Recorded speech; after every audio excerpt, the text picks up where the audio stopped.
Dear students, welcome to my channel. आज जिस topic के बारे में बात करने जा रहे हैं वो है analysis of transistor using H parameter. तो एच पैरामीटर के थ्रू हम किस तरह से ट्रांजिस्टर का एनालिसिस कर सकते हैं और उसमें करंट गेन यानी धारा लाभ, इनपुट इम्पीडेंस यानी निवेश प्रतिबाधा, वोल्टेज गेन यानी वोल्टता लाभ और आउटपुट एडमिटेंस यानी निर्गम प्रतिबाधा को हम डिराइव कर सकते हैं, जो कि एक इंपॉर्टेंट टॉपिक है। तो वीडियो स्टार्ट करने से पहले एक रिक्वेस्ट है कि अगर वीडियो पसंद आता है तो इसको लाइक एंड शेयर करें, चैनल को सब्सक्राइब करें और जैसा भी आपको लगता है वीडियो तो कमेंट बॉक्स में कमेंट जरूर करें।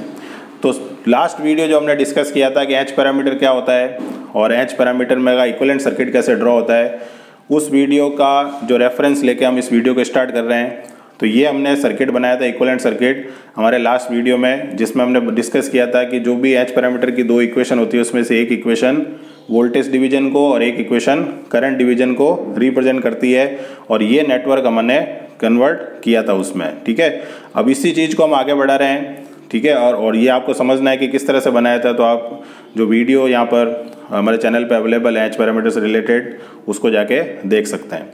अब स्टार्ट करते हैं हमारे आज का टॉपिक, जो कि है कि ट्रांजिस्टर की analysis using H parameter model. तो जो डायग्राम हमने वहाँ बनाया था लास्ट वीडियो के अंदर, उसी डायग्राम को कंटिन्यू करते हैं हम। और एक्स्ट्रा चीज़ जो हम ऐड कर रहे हैं यहाँ पर, वो कौन कौन सी चीज़ है। एक तो हम ये ऐड कर रहे हैं यहाँ पर इनपुट सोर्स Vs, जिसका रेजिस्टेंस ऑब्वियस है, वोल्टेज सोर्स के हमेशा रेजिस्टेंस क्या लगता है, सीरीज में लगता है, तो Rs। फिर से HI, HR, V2 ये हमारे एच पैरामीटर के मॉडल के पार्ट हैं। HF, I1 और H0 ये भी एच पैरामीटर मॉडल के पार्ट हैं। V2 और I2 ये हमारा आउटपुट नेटवर्क था। और नेक्स्ट चीज़ जो हम नई चीज़ ऐड कर रहे हैं वो हमारा लोड इम्पिडेंस है, दैट इज ZL। तो ZL हमारा क्या बता रहा है यहाँ पर, लोड इम्पिडेंस। ठीक है, अब लोड इम्पिडेंस है तो उसके अंदर हमने लोड इम्पिडेंस के अक्रॉस एक वोल्टेज लिया है VL, और लोड के अंदर करंट जो फ्लो कर रही है वो है IL।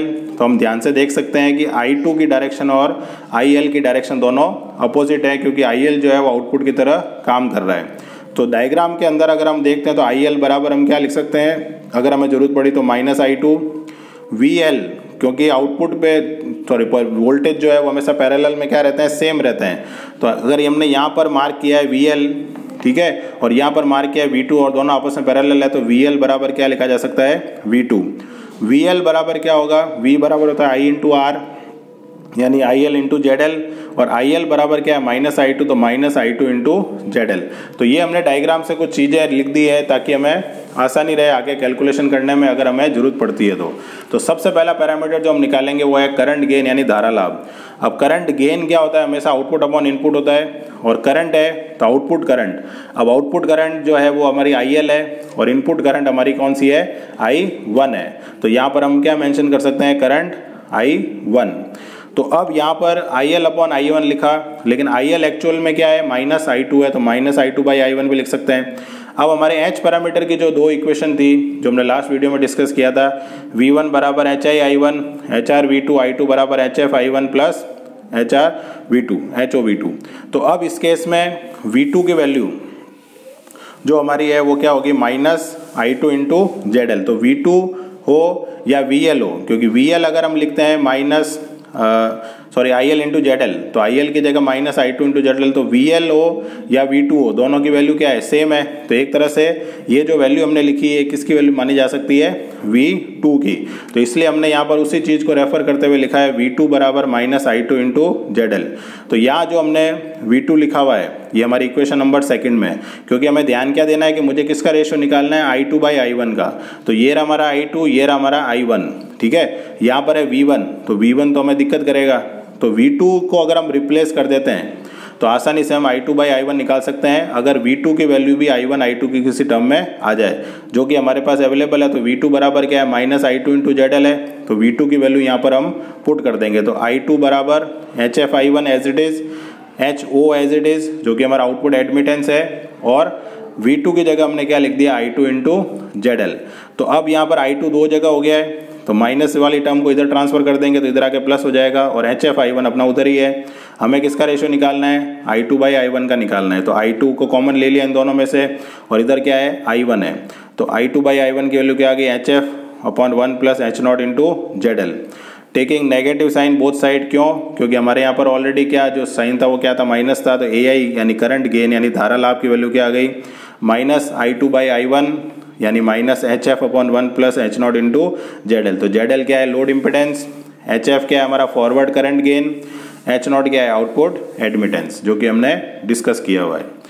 नेक्स्ट पैरामीटर जो हम निकाल रहे हैं वो है हमारा निवेश प्रतिबाधा यानी इनपुट इम्पिडेंस। ठीक है, इनपुट इम्पिडेंस हम जानते हैं कि इनपुट है तो पहला पोर्ट जो 2 पोर्ट नेटवर्क में हम लेते हैं 1 1 और 2 2, तो V1 अपॉन I1 जिसको हमने नाम दे दिया I फॉर इनपुट और Z फॉर इम्पिडेंस।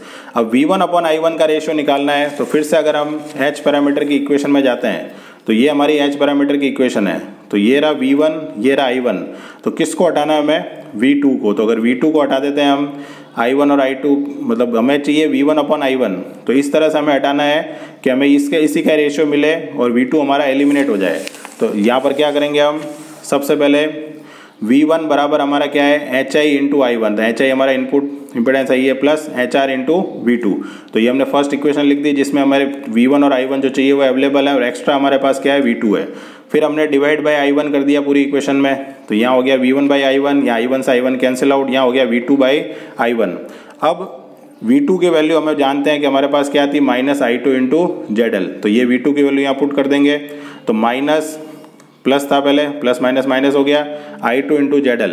अब यहाँ देखो एक रेशियो बन गया I2 बाई I1 जिसको हम क्या लिख सकते हैं, करंट गेन AI, जो कि हमने पिछले पार्ट में डिराइव किया हुआ है। तो यहाँ पर जो I है AI है उसके अंदर ऑलरेडी नेगेटिव साइन होता है, जो कि हमने देख रखा है पहले पार्ट में कि AI की वैल्यू क्या थी, माइनस I2 बाई I1 थी।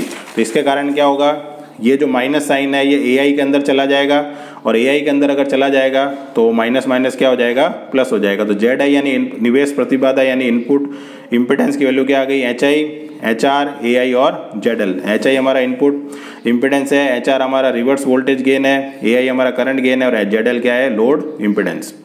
नेक्स्ट हम निकालते हैं थर्ड पैरामीटर, दैट इज वोल्टता लाभ यानी वोल्टेज गेन। अब जैसे करंट गेन था IL अपॉन I1, ठीक है, output current upon input current. इसी तरह से वोल्टेज गेन क्या होगा, output voltage upon input voltage यानी VL अपॉन VI। और VL अपॉन VI जब निकालेंगे तो हमें जो सोर्स रेजिस्टेंस है, जो इनपुट साइड रेजिस्टेंस है, उसको क्या मानना है, 0 मानना है। अब क्योंकि हम जानते हैं कि V2 और VL दोनों क्या थे, इक्वल थे, पैरेलल जो प्रॉपर्टी होती है वोल्टेज की, तो ये VL की जगह हमने क्या लिख दिया, V2 लिख दिया। तो हमें एक तरह से क्या फाइंड आउट करना है, V2 by V1 find out करना है। ठीक है, V2 बाई V1। तो सबसे पहले V2 की वैल्यू हम जानते हैं, जो हमारे फर्स्ट एक्सप्रेशन में भी हम निकाली थी, माइनस I2 इंटू ZL।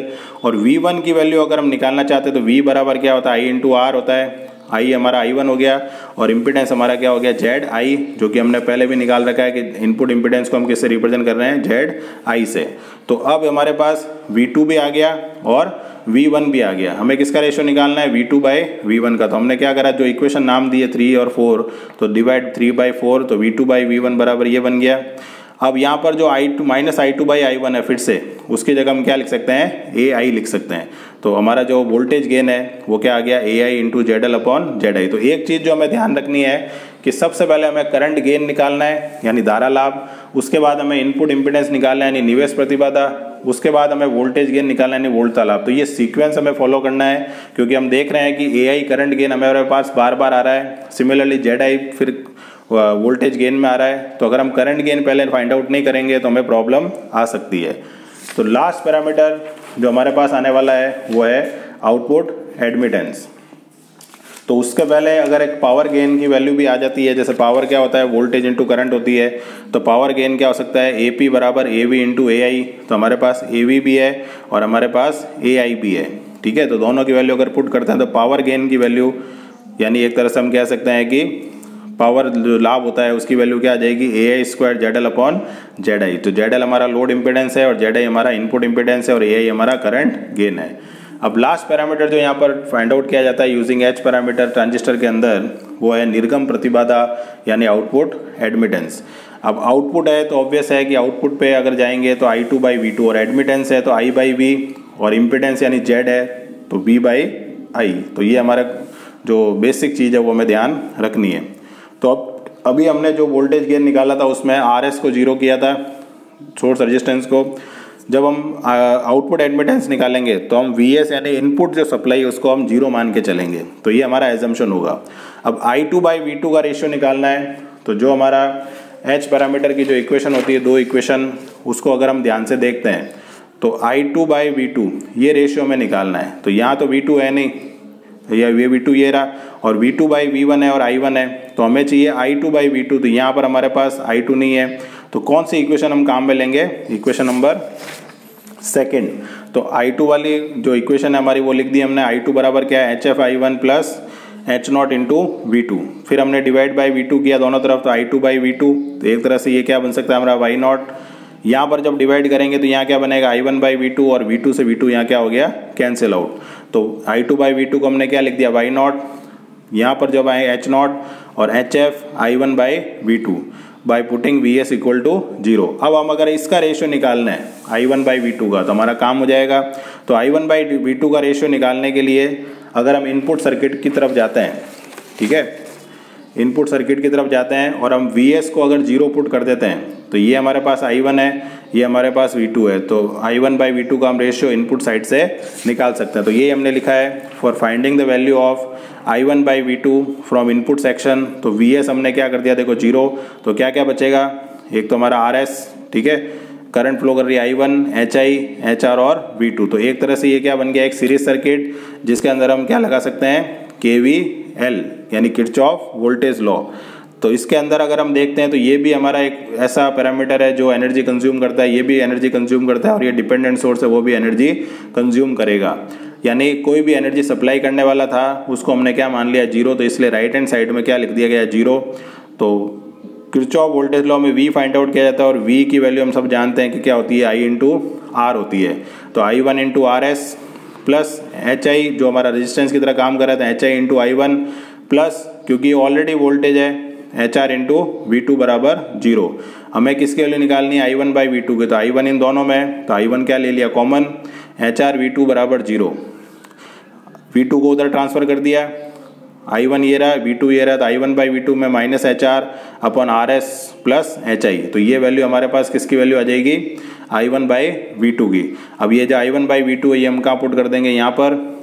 तो वैल्यू क्या है? ये minus HR upon RS plus HI। तो फाइनल जो वैल्यू आ जाएगी हमारे पास वो क्या आ जाएगी? Y0 बराबर H0 minus HR HF upon RS plus HI, जहाँ पर हमारा H0 जो है वो आउटपुट एडमिटेंस है, HR जो है हमारा रिवर्स वोल्टेज गेन कहलाता है, HF हमारा फॉरवर्ड करंट गेन होता है, RS हमारा सोर्स रेजिस्टेंस है, और HI हमारा इनपुट इम्पिडेंस है।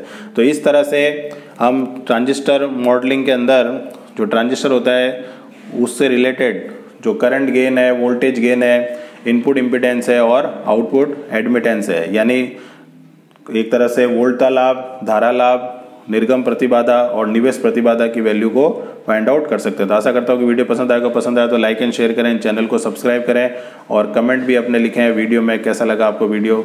Thank you very much.